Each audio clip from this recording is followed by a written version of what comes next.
call the meeting to order. And at this time, we do have a quorum. All three commissioners are present. And Commissioner Jackson, would you like to lead us in the flag salute today? I pledge allegiance to the flag of the United States of America and to the republic for which it stands, one nation, under God, indivisible, with liberty and justice for all.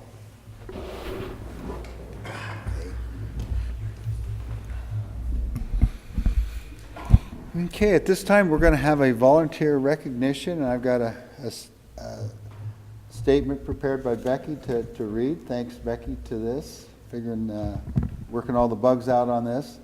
First off, we'd like to formally thank Matt Brock, Mitchell Townsend, and Anthony Ahrens, and Bill Marshall and Linda Williams for their dedication to the county during the budget process. Their time and commitment is truly appreciated by the commissioners and the budget staff. This was an inauguration of the Citizens Budget Committee, and we look forward to next year's citizen involvement. During September and October, these citizens sat 3 full days of budget meetings from 9 a.m. to 5 p.m. and several times until 6 o'clock. They listened to elected and directors represent their 2018 preliminary budgets. The citizens group was actively engaged during the meetings, asking questions, offering suggestions. We have heard positive feedback about their participation from all involved. They also participated in many other work sessions during the September and October meetings, as well as the informational budget presentation for the public in November. Matt, Bill, Anthony worked together on a final proposal to the commissioners detailing their views of the process and proposals and ideas for changes. This group of dedicated volunteers went above and beyond during the budget process. They were committed, respectful, and engaged. Lewis County and I have asked for a better group to participate in this year's budget process. Thank you. And I see Bill's here. Do we have any other members? Okay, at this time we have some certificates we'd like to present. And we do have Bill here, but we'll recognize everyone again. And I think we're going to get a picture too. Yeah. We'll get the others.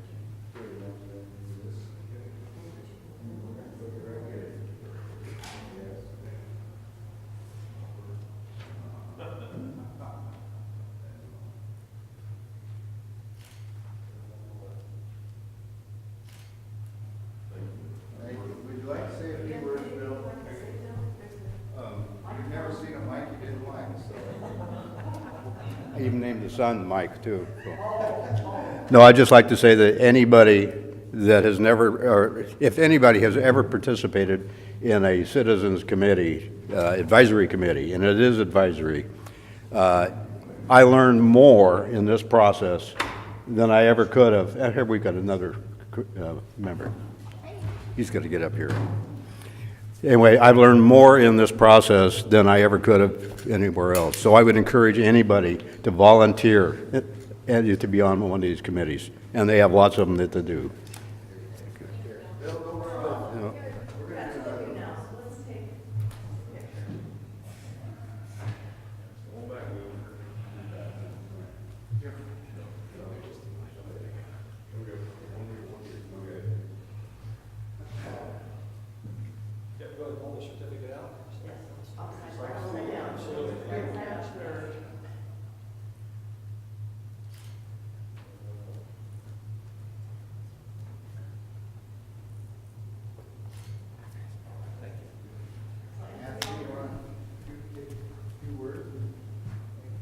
Certainly, Commissioner Gillette.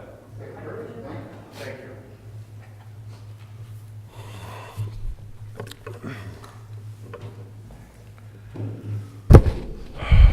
Good morning. My name is Anthony Ahrens. I was proud to have taken part in the Citizens Advisory Committee concerning the budget. And I would like to extend my gratitude to the Board of County Commissioners for their inclusion of me in this exciting and informative process. Needless to say, the budget is complicated, and I think that a lot of us here in Lewis County do not have a really good idea what it takes to run a county. I know we've all heard that the board has 77 checkbooks that they have to write checks to, and as far as I know, all the checks are still good. Their checks aren't bouncing, Nope, they're so not. that's good. That's good. I think that the budget can best be simplified on two aspects. The county puts a lot of people to work, which we all need, and I think that a good deal of the budget goes to paying wages, salaries, and benefits. And remarkably so, I would say that a lot of our budget is for the pursuit of justice. It says right on this very building wall, dedicated to the pursuit of justice. And I think that that is very expensive. A lot of these costs are constitutionally prescribed in the form of indigent defense. And we all want to see a fair and speedy trial. But I think that a lot of the cost has to be taken into consideration when we consider the needs of the county and the needs of the people. And I think that the county is addressing that, as well as addressing things like unfunded mandates, which are just bills in which no services are rendered, as far as I'm concerned. Of course, it's easy for me to say that because, who's going to listen to me? But we can hope so. So I think that these citizens advisory panels are really good for getting the people involved, and that's why I was delighted to be able to volunteer for this. I think that if more people got involved, with the board and with Mr. Walton and Becky and the budget department and shared their good advice and their good insights, that, the people and our elected officials would be able to take this into consideration. I think that that's what they're doing. So I just want to extend my gratitude again. This has been a quite enjoyable and remarkable past couple of months. I learned a lot, and I hope that my 2 cents went somewhere. And I just want to say thank you again. Thank you. Thank you. Thank you. Anthony. I think we need to thank Becky Butler. You're here. She was the one that brought this idea forward. Thank you, Becky Butler. Thank you, Becky.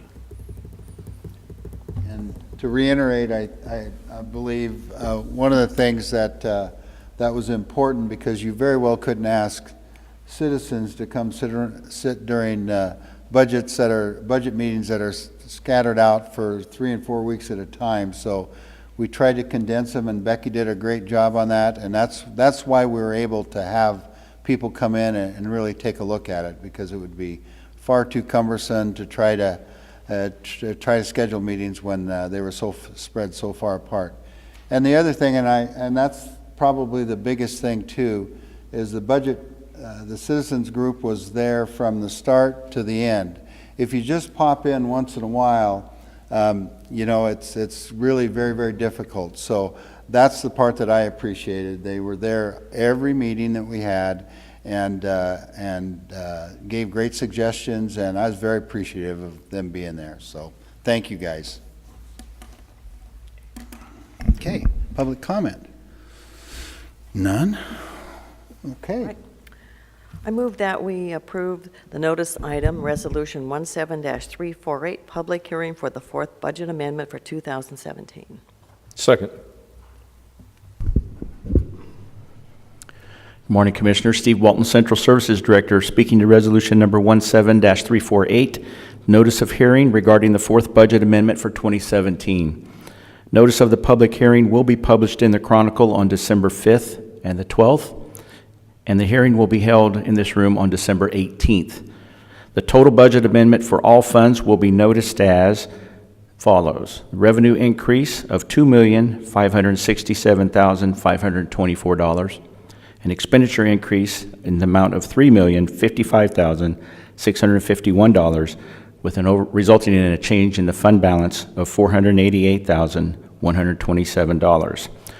As we always talk about in these amendments, the impact to the current expense for this amendment is a revenue increase of $8,557 and an expenditure increase of $809,429, resulting in a use of fund balance of $800,872. All these details will be provided during the hearing on the 18th. Any questions? Thank you, Steve. Thank you, Steve. Okay, a motion is made and second to approve Resolution 17-348, and that is for the fourth budget amendment for 2017. Any more discussion? All in favor? Aye. Opposed? Passed. Thank you. I move to approve the consent items. First, the approval of minutes from November 27th, 2017, and also Resolution 17-349, approval of warrants. Second. Good morning, Commissioner. Suzette Smith, Chief Accountant, Auditor's Office, here to present to you Resolution Number 17-349. This is the weekly approval of claims against the various county departments. These were written for the week of November 23rd through the 30th. We issued 83 regular warrants, number 781-108 through 781-190, for a total of $548,775.83.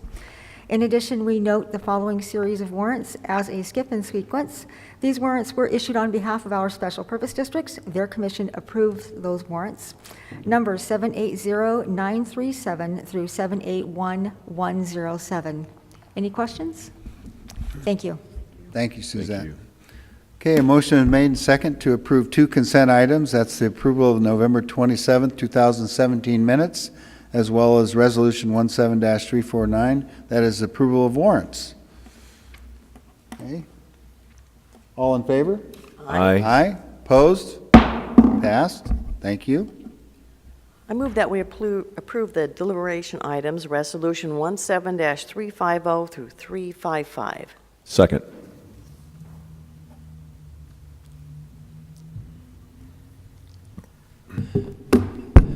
Good morning, Commissioners. Archie Smith with Lewis County Human Resources. I am here to present items number 17-350, 351, and 352. Item number 350 is a resolution to approve a salary adjustment for non-represented employees beginning January 1st, 2018. This basically just coincides with what we've done with the collective bargaining agreements, and it is a 1% base wage adjustment effective January 1st, 2018. Any questions on that? Okay. Resolution 17351 is a resolution to approve medical rates to be paid by Lewis County for non-union employees beginning January 1st, 2018.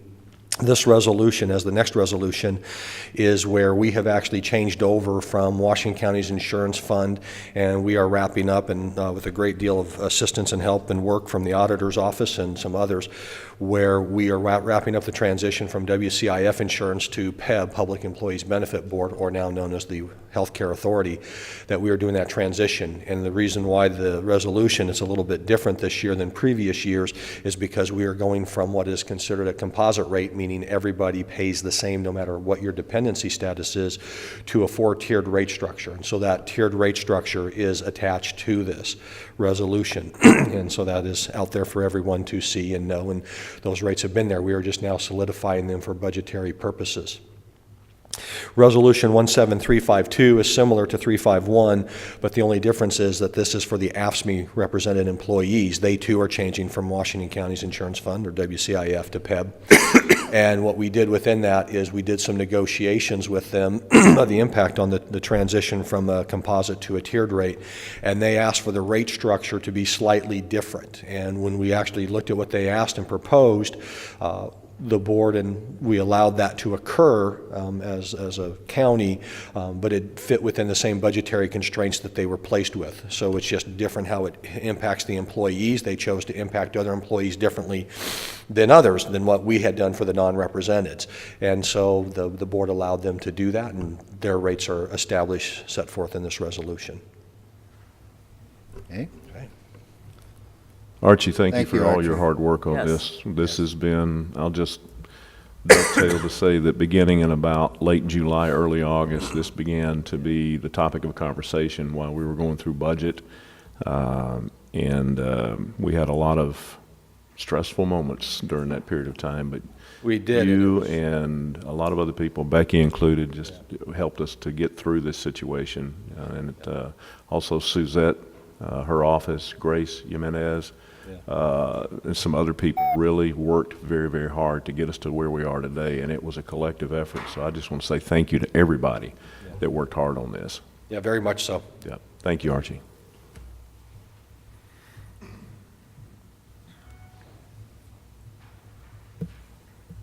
Yes. Candy Hallam, Admin Assistant for the County Commissioners, speaking to Resolution 17-353. This is an agreement with Washington State Office of Public Defense for Public Defense Improvement Funds. The funding amount is $87,440, and it's for the 2018 calendar year. Thank you. Good morning, Lee Napier, Director of Community Development, speaking on the next deliberation agenda item, and that's Resolution 17-354. So this is the resolution to adopt the category of fees for community development, public health and social services, and public works. Annually, the schedule of fee is adopted with the passage of a resolution by the Board of County Commissioners. And this resolution will establish the fees in which the respective departments can charge beginning January 1st of 2018. Would you like me to review some of the highlights? Please do. Okay. So this packet is quite large. It includes what's called Exhibit A and then the categories of fees. So there's a combined, and then there are individual packets for each department. So I'll go ahead and review some of the fees. I'll go ahead and cover them for Danette York as well for Public Health and Social Services. They had some incremental increases related to food establishments, facilities. So I understand this was part of their efforts to decrease the transfers in and balance their budgets. So there are food establishment increases, temporary facility increases, and some increases to on-site septic systems, some increases to the water program. So those are some of the programmatic fees that were established, and there'll be a slight increase come January 1st, 2018. A significant change in the sense of just adding text, but not necessarily adding a fee, was the passage of the dog kennel operating. So the board passed through a code provision the establishment of a dog kennel licensing provision. However, that did not get incorporated into last year's fee schedule. So there was a fee schedule associated with that action. This now brings it into the schedule of fees. And so there's significant, if you look at the strike-up, there's significant changes, but that's just because it's coming into the fee schedule. Related to community development, some of our fee schedules we've changed under the building category. We've increased the valuation, the standard valuation schedule by 25%. This does not represent a 25% increase in the fee. It represents a 25% increase in the building valuation. Under mechanical and plumbing permits, we used to charge, if you will, a base fee and an itemized or element fee. We're eliminating that to just charge $25 flat rate, so that's significantly less than what people were paying before, but it also reduces the amount of work that staff has to do. So the mechanicals will be $25 and the plumbing will be $60. We're creating a separate category for separating mobile home placements from other commercial coaches. So we just had a fee for factory assembled units, so we're separating those. For residential will remain the same, but we're creating a fee for the commercial work. Several changes related to earlier code amendments that we made back in June. So you'll see things that are now going to the hearings examiner, and changes in the fee schedule that relates to the work that the hearings examiner actually does, as it was not reflected in our earlier schedule of fees. Along with our process improvement, we're looking at what we're calling a master site plan. So that's part of the planning review. So it's the first step in the permit process is to look at land use related to zoning and critical areas review. And so we're adding a fee related to the master planning service. And so we'll have one master site plan for a parcel, which will have one fee, and then subsequent reviews will be reviewed at a lesser fee. So encouraging people to come forward with their thoughts about their property up front instead of, in the past, people would come in and they'd do their septic permit. And then they'd come in and their residence, and then they'd come in for their garage. And so knowing that they wanted to do all those things, we're encouraging people to look at the lay of the land up front, and we can complete that review up front, because that typically is the most time-consuming piece of the permit review process, is looking at the land use and looking at the stormwater. So we're encouraging people to take care of that up front, so when the permit comes through, it comes through quicker. And I think that's kind of the highlights of the fee changes that will affect most people. So Lee, can I ask a question here real quick? For example, when you're trying to, because whenever someone comes in to add a garage or whatever that may be, that wasn't there previously, so our department, county department, community development is going to encourage people when I come in to do maybe I'm going to build a house, and I'll say, oh, by the way, the question I guess I would like to hear is from your department is, are you planning on building any other structures on there? And my answer would probably be yes. And they said, well, you need to submit the whole thing so we don't, quote unquote, nickel and dime you to death on this permit process. That's one of the things I think.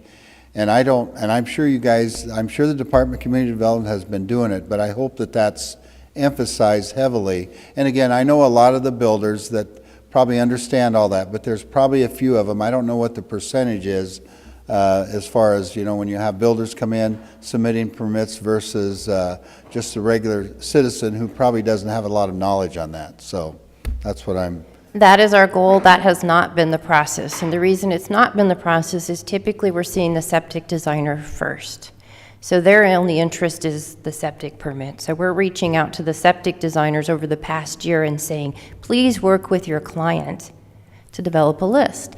And that has two benefits. One, it gets the planning review down to one master site plan, but also for the average person, myself included, I wouldn't really feel comfortable or feel like I had the skills to draw out the site plan, and the septic designers are turning in really great work. So we're trying to encourage that work up front, because that has been our process, is that if you have a bare piece of land, you start with the septic to see if and where it can perk. Yeah. So good feedback, and that is definitely our intention, to encourage more of that as we move forward. This kind of formalizes it. We've been, if you will, experimenting with process improvement, because there were a lot of things that we wanted to change, but we didn't necessarily understand our systems and our processes well enough. So we've spent the last year trying to better refine those and to coordinate better, and we're ready to move forward with the next step.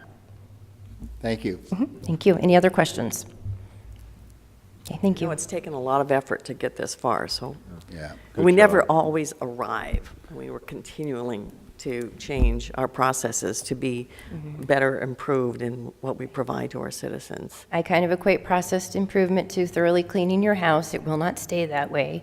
If you think that you've improved your process and you're not going to be mindful of changing events or staying current on it, then you've lost the motive of process improvement. Lee, the last question I have for you is, don't go. When is the last time that we've had substantial, we'll call it really a good comprehensive overview on fee structures? Our valuation table, the building valuation table, is from 1997.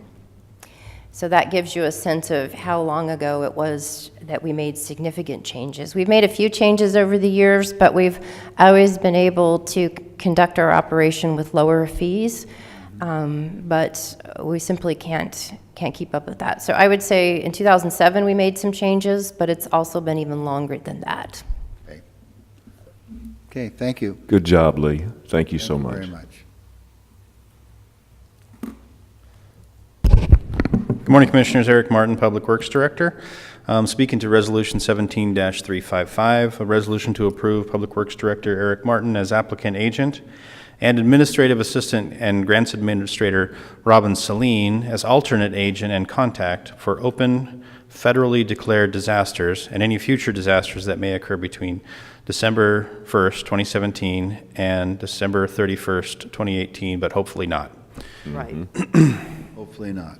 So the State Emergency Management Department requires that we designate an applicant agent and an alternate applicant agent anytime we're dealing with any past disasters that we're working on getting funding to do repairs and projects for, and then also to have an agent for any disasters that might occur in the coming year. So that's all this is doing is it's a yearly thing that we do every year, and it's just identifying those people who are the agent and alternate. Any questions? Thank you. Thanks. Thank you, Eric. Okay, a motion is made and second to approve 6 deliberation items. That's resolutions 17-350 through 17-355. Any more discussion? All in favor? Aye. Opposed? Passed. Thank you. Now we have started into our hearing process. This first one is ordinance 1283, and that's hearing for number 1283, which would amend the standards clustering subdivisions, duplexes, and accessory dwellings. And with that, we'll first hear a staff report followed by question and answer period. We will then close the question and answer period and open the formal hearing or formal testimony. Anyone with public testimony will be allowed 3 minutes, and those wishing to testify can sign up. And at this time, we would like to have the staff report. Good morning, Commissioners. Lee Napier, Director of Community Development, and I'm going to turn it over to Fred Evander, our Senior Long Range Planner, to complete the staff report. Hi there. Fred Evander, Lewis County Community Development, here to present on Ordinance 1283, which would amend the standards for clustered subdivisions, duplexes, and accessory dwelling units in Lewis County. What this ordinance does is recognizes that, let me give you a sort of background here. So when we're updating the comprehensive plan, we're talking to folks, and one of the things that we heard a lot was it's difficult to do things like clustered subdivisions, alternative housing types in Lewis County. Based on that, we sort of looked at the code where we don't get many clustered subdivisions, and we started asking why. As we were going through that process and looking at clustered subdivisions and looking at some of the provisions that we had, we said, boy, you know, we could make this beyond clustered subdivisions. We could do this in relation to duplexes and accessory dwelling units as well. And so based on that, this code does a few things. It clarifies how to do a clustered subdivision in Lewis County. It also would establish a bonus density if certain individuals cluster lots and preserve more than half of their site as undeveloped open property. It also allows duplexes in rural lands, and it clarifies the standards for just exactly how accessory dwelling units get done in Lewis County.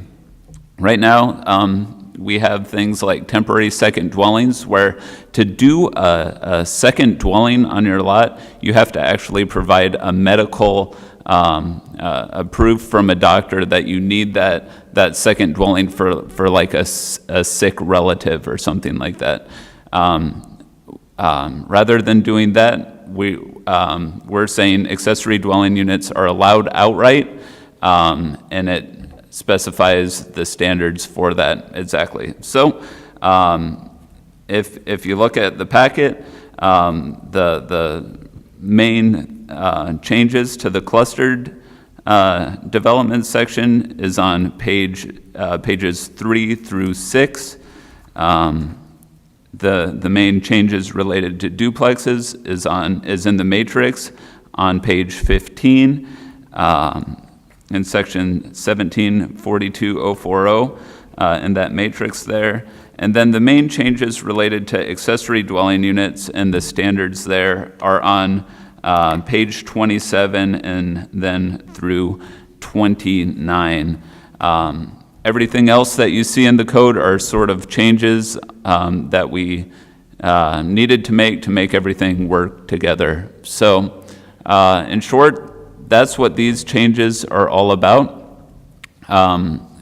These changes have been before the Planning Commission. They talked about it a lot. We've sent these up to the Department of Commerce for their 60-day review. We've conducted a SEPA environmental review on this. A determination of non-significance was issued on the proposal. In short, we've gone through the process. We've reached out to some of the surveyors in the community. We definitely got some good real estate feedback as we were going through the process as well. In short, we think that this is all wrapped up together. The Planning Commission forwarded this to you with a unanimous recommendation of approval as well. So I think that's it. Are there any questions? How long has this process taken? This process has not taken that long. In relation to some of the other work that we're doing, this was a relatively simple change that,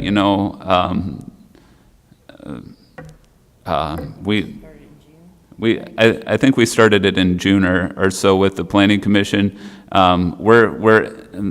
Planning Commission is in the midst of a couple of very large projects, and this was something that we saw that we could sort of fit in there as the Planning Commission is working on those larger projects. So it hasn't, and in relation to everything else, it hasn't been that long a project. Okay. Thank you. Well, I know that I appreciate it. I know that's been talked about for a while now, and one of the things with housing being such a shortage in Lewis County, I think that we do have to be creative as long as we're protecting the environment and doing the right things. So thank you for all your hard work on that. Now at this time, we're going to open the period for public to ask questions. None? Didn't have any? Oh, okay. Okay. We'll go ahead and close the question and answer period then. At this time, would you like to have your opening comments incorporated into the hearing? Yes, please. Okay. Now we're going to open the hearing for public testimony.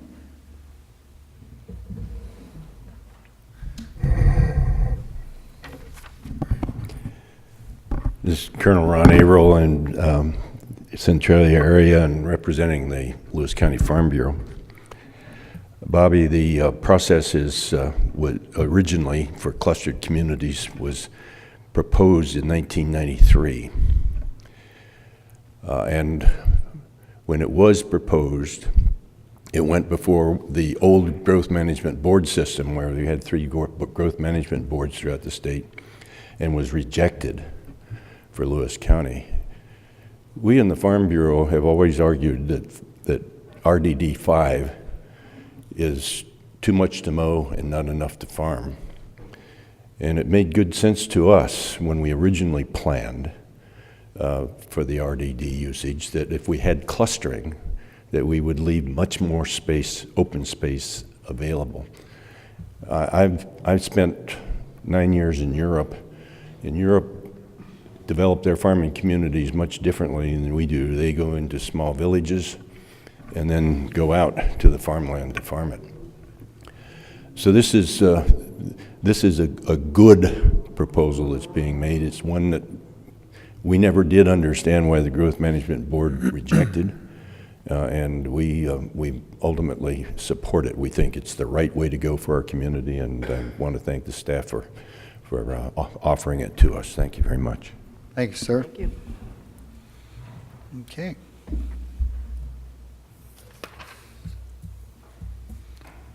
I'll write your name down there. Eric Eisenberg from the Lewis County Prosecuting Attorney's Office. I thought that Colonel Abel brought up a good point, so I thought I'd like to say something as well. So the Growth Management Act specifically talks about using innovative techniques for rural growth. And one of the techniques they talk about is clustering and bonus densities. There's a long and very fact-specific line of growth management cases that talk about what you're supposed to be balancing when you do that kind of development. And one of the things that's very important is to protect resource lands, and one of the things that's very important is to protect rural character.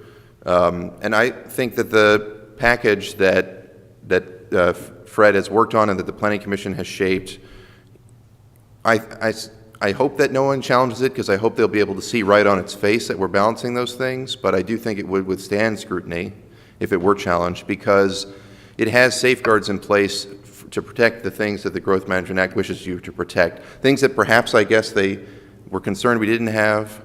Lewis County has also a history that it once was in invalidity, meaning that the Growth Board had determined that we weren't doing what we were supposed to be doing, which was corrected long ago. And I believe that in many of the places throughout the state, other counties have used these kind of techniques with great success in protecting their rural land and making it livable and preserving its character for the future, because you can find a way to have homes and yet protect resources. In fact, clustering is one of the best ways of doing that nowadays, because you can buy a lovely piece of rural property that has a wetland on it or a creek, and you can draw your development away from that and keep it protected and provide a very beautiful and very marketable view for the people who might live there that won't interfere with the rural character of the land. Because one of the things that makes land of rural character is its openness and its commitment to protecting that kind of natural beauty. So I think that the Planning Commission has threaded the needle very well. They've tried to, with not just with the rural character clustering portion, but with the other aspects of the proposed change as well. The size limits on accessory dwelling units being more, I would say, honestly configured, where the whole size of the building counts, not just certain portions of it, causing people to maybe act strategically to keep it within the rules but not follow its policy. There are a lot of things about this change that are designed to allow people to kind of return to a family farm oriented type of development where you have one main residence and then another building that has probably another family member living in it, and that we're going to honestly sort of grapple with how to do that safely and consistently with health, and how to make sure that that doesn't create growth that's more than you're allowed to have in rural areas, so that growth that's consistent with rural growth. So I think the Planning Commission has done a good job, and I hope sincerely that it accomplishes what they hoped to accomplish back then, but does so in a way that demonstrates Lewis County's commitment to what it's supposed to be doing with land use at this time. Thank you. Thank you, Eric. Thank you, Eric. Okay, we're going to now close the hearing for public testimony. I move to approve Ordinance 1283, which would amend the standards for clustered subdivision duplexes and accessory dwelling units. Second. Okay, a motion is made and second to approve the hearing for the ordinance 1283 for standards for clustering subdivisions, duplexes, and accessory dwelling units. Any more discussion? All in favor? Aye. Aye. Opposed? Passed. Thank you. Thank you for all your hard work. And I would like to make one closing comment that this does take effect, this ordinance takes effect December 11th. We neglected to mention the effective date. Okay. Thank you. Thank you.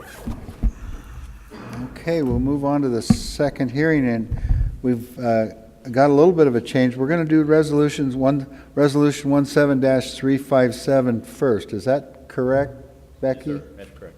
Okay. Okay. Okay, we'll first have a staff report followed by a question and answer period. We will then close the question and answer period and open the hearing for formal testimony. Anyone wishing to testify, you have 3 minutes. And there's a sign-up sheet up on the podium there. And we'll go ahead and ask for your report now. Good morning, Commissioners. Steve Walton, Central Services Director, and Becky Butler, Budget Manager, here to report on resolution number 17-357, which relates to the adoption of the 2018 budget. We'll address resolution 17356 immediately following this hearing, which addresses the property tax budget and levy for both current expense and the roads fund.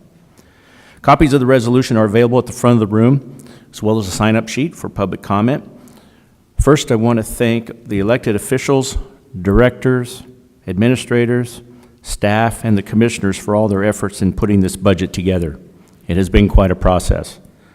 During this year's budget process, the board held 3 all-day budget meetings and many other work sessions. As we met with each elected office and department, they were asked to look at non-mandated programs and other areas within their respective budgets to generate cost savings. This will be an ongoing process throughout the year. I would also like to thank the Citizens Committee, which you publicly thanked and recognized this morning. They joined us this year as we worked through the budget process. These volunteers devoted many hours of their time and provided the commissioners and the budget department with valuable input and came up with some great proposals. Thank you, Anthony and Bill. We hope to continue to have a Citizens Committee in future years during the budget process. In addition, we will continue to encourage citizen involvement throughout the budget process and in future decisions. The challenging trend of rising costs with minimal increases in revenue will continue to impact the county. Action at the state level is needed to increase distributions and funding for mandated services such as inmate medical care and indigent defense funding, as well as increased medical and retirement costs for employees.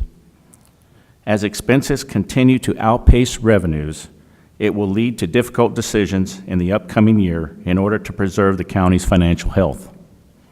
I will now present the 2018 proposed final budget that is recommended for approval. RCW Chapter 36.40 excuse me, provides requirements for the budget process for counties. The preliminary budget was submitted to the BOCC and the auditor on September the 5th of this year. Budget meetings were held in September through the first part of November. These meetings allowed each elected official and department director to discuss their individual budgets with the commissioners. These meetings concluded on November 20th. A notice of this hearing was published on November 21st and November 28th in the Chronicle, and on November 22nd and the 29th in the East County Journal. There was an evening presentation on the preliminary budget on the evening of November 20th here in the courthouse. The final budget sets the general fund or current expense revenue at $36,260,294 and expenditures at $37,581,903. The budget for the general fund is balanced using $1,321,609 in fund balance.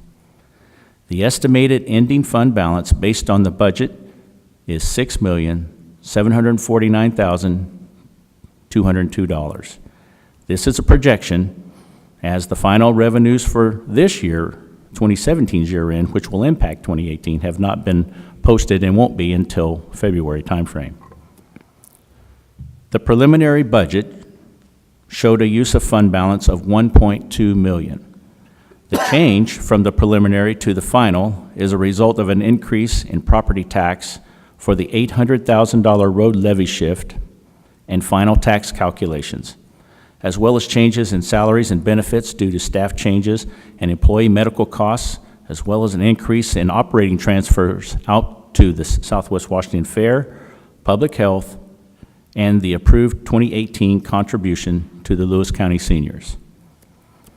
The expenditure total for all funds, emphasize all funds, is budgeted at $109,459,166, and revenues are budgeted at $103,301,638, for a difference of $6,157,528.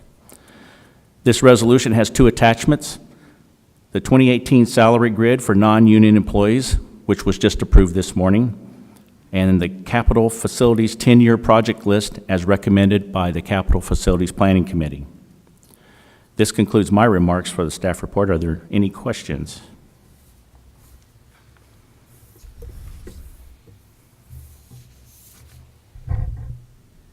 No question from me, but just a comment. It has been a difficult budget season. It's been difficult getting the communication out to individuals about how difficult our budget is. As Anthony mentioned earlier, 77 checkbooks, all this money that we have to put out as a result of unfunded mandates. And I just want to tell the citizens that we are working on those unfunded mandates, and we have talked to legislators and the local government committee of the House of Representatives, because this is not just a Lewis County issue. It's a county-wide in the state of Washington issue. Many counties are in the same situation. When you mentioned use of our fund balance, I'm really grateful we have a fund balance, that we have those dollars in there. One county testified that the lowest at their last March was $240,000, not even $1 million. So thanks to all who were before us who continue to save and put money away, and we will continue to be looking at this. It's on our agenda. Top of our agenda is budget. It's a very great concern. And if you do have questions, or you do have comments, please contact any of the commissioners or budget office with Becky and Steve, ready to answer any questions you have. Thank you again for all your work. Thank you, guys. Thank you. Okay. We're going to now open up the open questions for the public to ask questions. Are there any signed up at this point in time? Not for questions. Okay. We'll go ahead and close the question and answer period. Would you like to have your opening comments incorporated into the hearing? Yes, please. Okay. Now we're going to open the hearing for public testimony. And do we have anyone?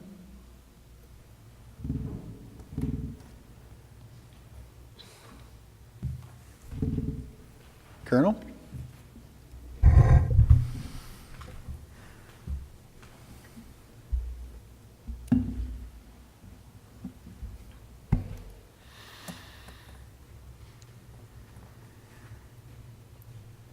This is Colonel Ron Abramson, Trail Area. You really didn't expect me to pass up an opportunity.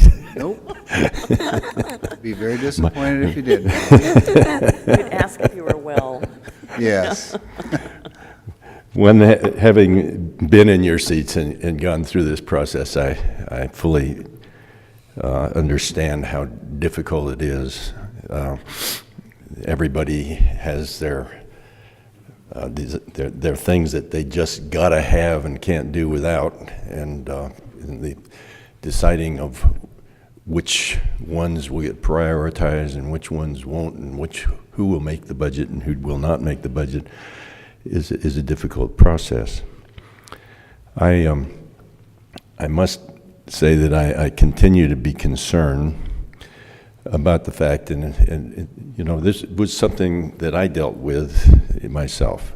When you stay with the state unvoted raise of 1% in an environment where you have a 3% growth, you just reach a point eventually where it doesn't mathematically go out. And the alternatives are to cut, to raise taxes, or somehow get growth.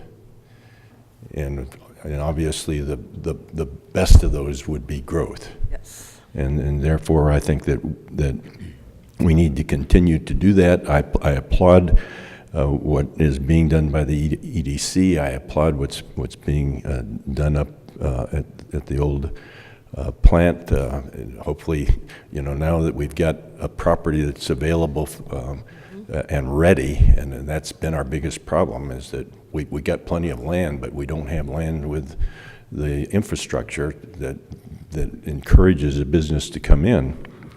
And we just, we've somehow got to get over that hurdle. I understand the concern about the unfunded mandates, but we've been arguing that in the legislature for 40 years, and it's never going to go anywhere, unfortunately. We can talk about it, but you just got greater priorities there before the legislature. We still haven't resolved McCleary. And we got other things that are going there. When we had the legislators here, I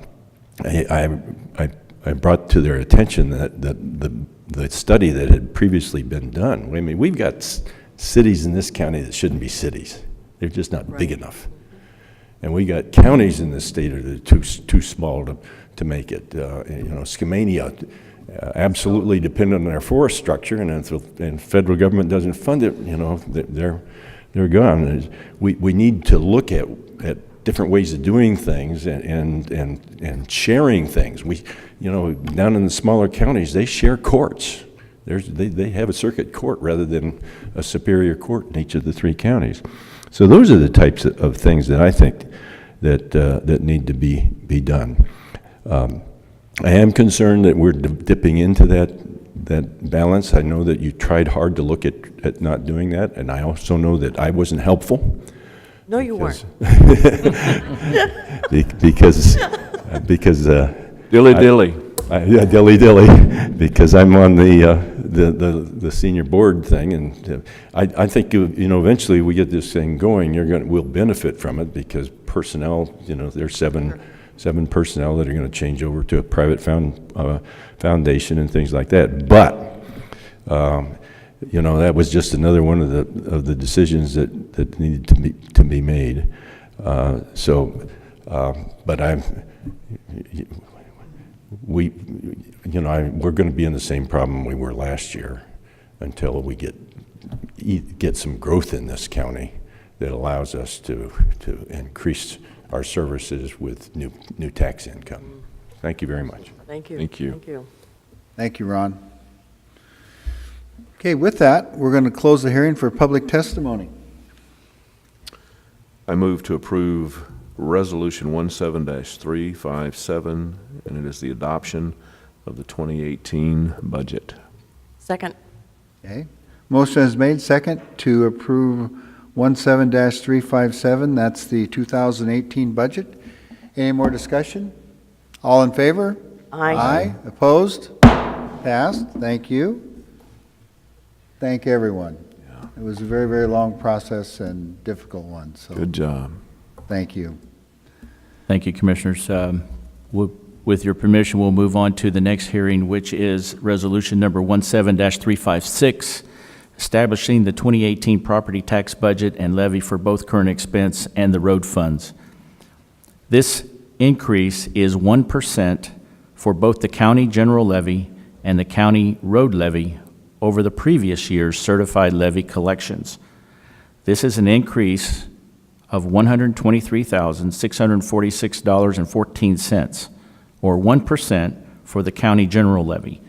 For the county road levy, this increase amounts to $115,667.25. Again, that's 1% over the previous year's certified levy collections for these two entities. These dollar amounts are calculated using the previous year's certified levy amounts times 1%. By law, the rate can only be increased by 1% over the previous year, or the implicit price deflator, or IPD, whichever is less. This year, the IPD was 1.553%, so 1% is the limit. This resolution sets the county's regular levy at $12,900,000 and the county road levy at $12,100,000. $100,000, which is prior to the road levy shift. This resolution also directs the county assessor to shift $800,000 from the road levy to the county general levy. This shift enables the general operating budget of a county to receive additional operating revenues without increasing the total amount of property tax the county is entitled to receive. Funds are simply shifted from the road levy to the county general levy. Recommendation is to approve the 2018 property tax budget and levy for both the current expense and road funds. Are there any questions? I'd just like to remind, if any citizens wish to testify, they can go sign up now, too. Any other questions from the board? No. Okay. We'll go ahead and open the question and answer period for the public to ask. And Colonel Averill, are you asking? Or? No, I'm... Okay, you're moving on then. Okay. We'll go ahead and close the question and answer period. And this time, would you like to have your opening comments and your comments incorporated in the hearing? Yes, please. Okay. And now we're going to open the hearing for public testimony. And I guess we have Colonel Averill. Yeah, so Colonel Averill again. You know, during the height of the recession, we as county commissioners did a road shift. So I know that it's legal, and I know that there were great pressures to do it. The results of what happened caused me to reflect back, and if I had done it had to do it over again, I would not have done a road shift. And the reason for that is that Lewis County, being the 6th largest county in the state, and the largest on the west side, we've got more roads than most counties have to deal with. And unfortunately, we don't have that many of those roads that are federally funded or state funded.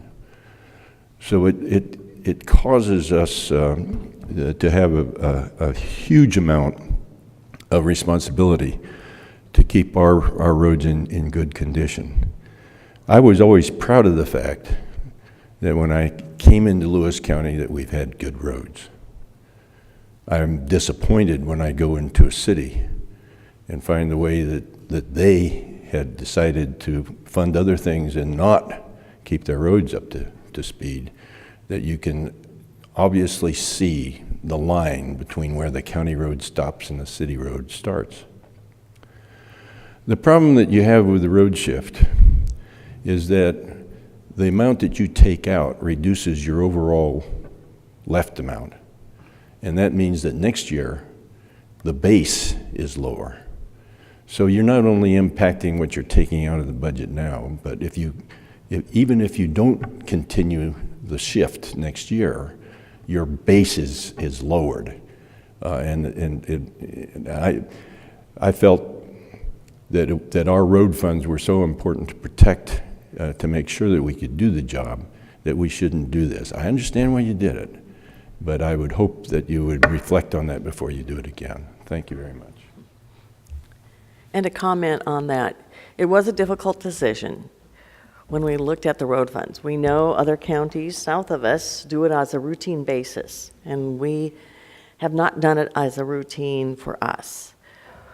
In talking with our public works folks, you know, I understand like there's 2 culverts that potentially will not get done this year.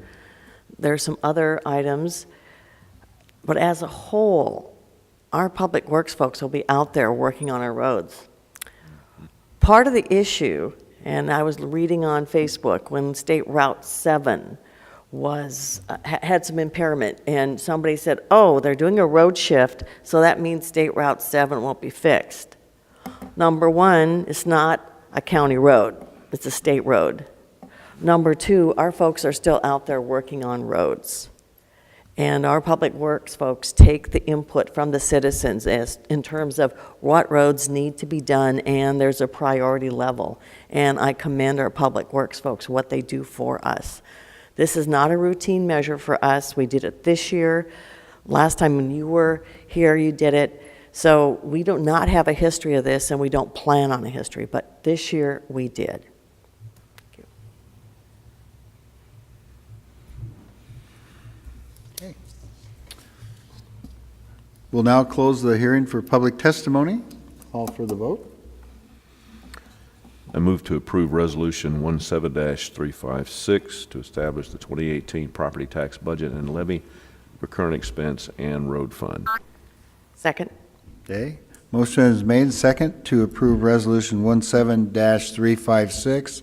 That is for the 2018 property tax and levy for current expense and the road funds. Any more discussion? All in favor? Aye. Opposed? Passed. Thank you.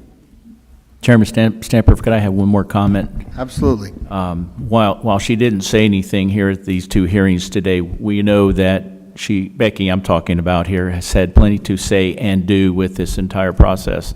And her knowledge and expertise and commitment and attention to detail, it warrants public recognition. She did a bang-up job. Absolutely. Thank you, Becky. Thank you so much. So we encourage anyone that has detailed, minute questions, come see Becky. She will have the answer. She will. So I've always wondered, I know she's a wonderful person, I've always wondered, does she really have a life? Then I know that she raised more than a few kids, so absolutely. So thank you, Becky, for all your hard work. Go to the order. It's a bit difficult for me to go talk about budget and then talk about good of the order. It's a difficult transition, but last weekend, Shayla's had their annual Santa parade, well attended. And then this weekend, we have the tractor parade in Centralia, the lighted tractor parade. It's really fun, starts at 6 o'clock. And also the Bourse drive-thru will be opening this weekend, and there'll be fireworks after the parade. So it's going to be quite the time in Centralia this week. And I know there's a lot of activities going on in East Lewis County that Commissioner Stampers talked about, Christmas in the mountains and some other things. So once again, it's the place to be. You don't need to go to any other county to buy your presents or celebrate Christmas. Stay right here and spend your money here. Shop local. Shop local. I got to go to the Hawks game last night. What an atmosphere. And I'm having trouble hearing this morning because it was that loud. But it was fun. Weather cooperated. It wasn't too cold. I am always amazed at how the Seahawks are able to continue to win the way they do when they're banged up, beat up. They're walking wounded out there, and they knocked off one of the top teams in the National Football League last night. So it was a lot of fun. One of the things, convincingly, yeah. One of the things, and I don't always talk about sports. Most of the time I do, but it's a very important part of who we are in the state of Washington. We have great sports outlets for all kinds of different sports, and it's one of the things that's the lifeblood of this county. In fact, I want to give kudos to the Kalama Chinooks. They won the state title on Saturday. They beat, I believe it was Liberty Spangle by one single point. Won that game. And while it's not a team that in this area we would necessarily think about an awful lot, it just falls in line with what happens on the championship level, that the 2B Central, this area right here, we're always bringing home hardware. And so the state championship was Napa Vines last year. This year it's Kalama's. They're bringing it back home to Southwest Washington. And it's just indicative of our kids, our schools, their parents, all the local fans. It's a huge investment we make in our children, and I'm really excited about that. So it was kind of a fun weekend, except for Saturday. That was not a lot of fun, as my Auburn Tigers went down in defeat rather convincingly, and the coach should have never opened his mouth after the first game. So it was a lot of fun this weekend. Okay. We'll move on. Anything else? Any other questions or comments? We'll go ahead and move on to the press conference. Colonel. Oh, dear. Thank you, Becky. Steve. You warned me about this, Ron. Yeah, I did. I think I know where he's going, but we'll see. Bobby, I was disappointed as well. I really had hoped that, in fact, I was disappointed with the outcome of all the games on Saturday, because I think that we would have gotten the better bowl game if there had been some changes. But the Pac-12 did beautifully. I mean, we've got, of our 12 teams, I think we've got 7 of them in bowls. USC is going to the Cotton Bowl against Ohio State. So Wow. tell Danette that we're coming after him. And you got Washington in the Fiesta Bowl. Who are they playing, Bobby? Penn State. Penn State, yeah. And Penn State's a tough team, Yes, so they that's going are. to be a great game. And then WSU is going down to the Holiday Bowl, and they get Michigan State. Yeah. So we got some good games coming up. We did doing real well. So I want to thank you. We on another note from the site on the seniors, we had a meeting last Thursday, and we'll have another one this coming Thursday. The budget that we had submitted to you was looked at by AAA, and they made some changes to it. There is some concern because the changes were brought to us just before the meeting in the Finance Committee, and some of the changes they made cost us more than we anticipated, and put my margin, as you know, that I'm very concerned about, a little bit more in jeopardy. So we will be having some further discussions on whether we want to challenge their recommendations or not. Because, as I say, we're now at 525,000, and you know, that while we've got at that 525, they show us balancing.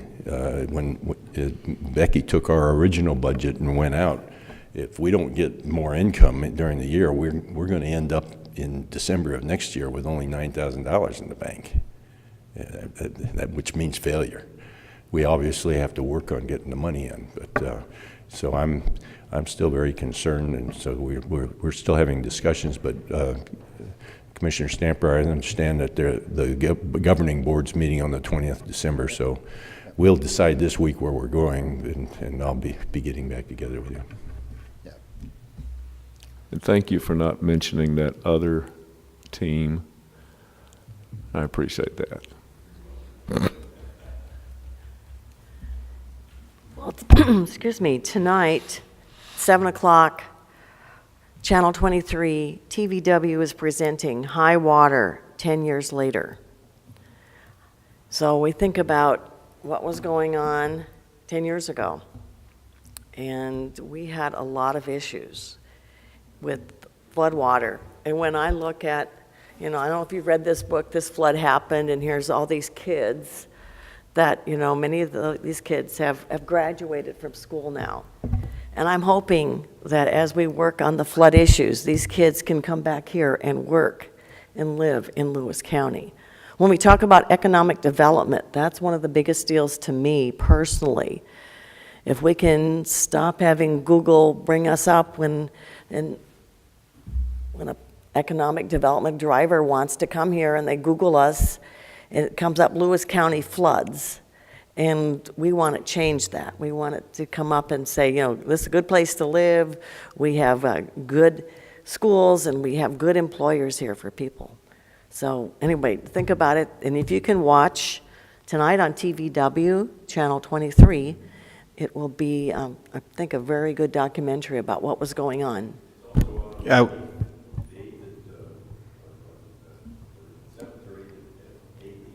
And we believe it's going to be online, too. It's online right now. In fact, I watched it on Friday. Okay.